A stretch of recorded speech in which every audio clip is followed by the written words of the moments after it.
প্রথম পাতে তেতো, তারপর পটল ভাজা, পাতলা মুসুরের ডাল এবং একদম শেষ পাতে তেলকই। তাড়াতাড়ি আজ হবে তেলকই।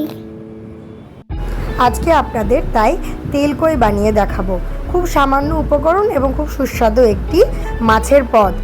লাগবে কই মাছ, জিরে, টমেটো, শুকনো এবং কাঁচা লঙ্কা এবং এক কুচি আদা। লবণ ও হলুদ দিয়ে সর্ষের তেলের মধ্যে মাছগুলোকে একটু ভেজে নেওয়া হয়েছে। এরপর পটল কিন্তু একদমই আপনাদের অপশনাল, ইচ্ছে হলে দিতে পারেন। আমি পটল ব্যবহার করেছি গরমের সবুজ সবজি হিসেবে। একে একে মাছ ও পটল ভেজে নেওয়ার পর মশলা তৈরির পালা।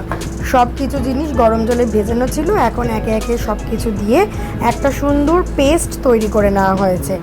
তেলে কালো জিরে ফোড়ন দিয়ে বাটা মশলাগুলো কষিয়ে নিয়ে একটু জল দিয়ে ফুটতে দিয়েছি। টকবক করে ঝোলটা ফুটে গেলে তার মধ্যে লবণ চিনি পরিমাণ মতো যোগ করে মাছগুলো ছেড়ে ফুটে গেলেই কিন্তু তৈরি আমাদের তেলকই। তেলকই নামানোর আগে একটু কাঁচা তেল দিয়ে পরিবেশন করতে হবে, তাহলে কিন্তু এর জুড়ি মেলা ভার। এই রান্নার প্রথম প্রেফারেন্স কিন্তু লোহার কড়াই। রান্না কমপ্লিট করেই খাবো। কাক ফাটা গ্রীষ্মের দুপুরে এরকম মেনু হলে আর কি চাই।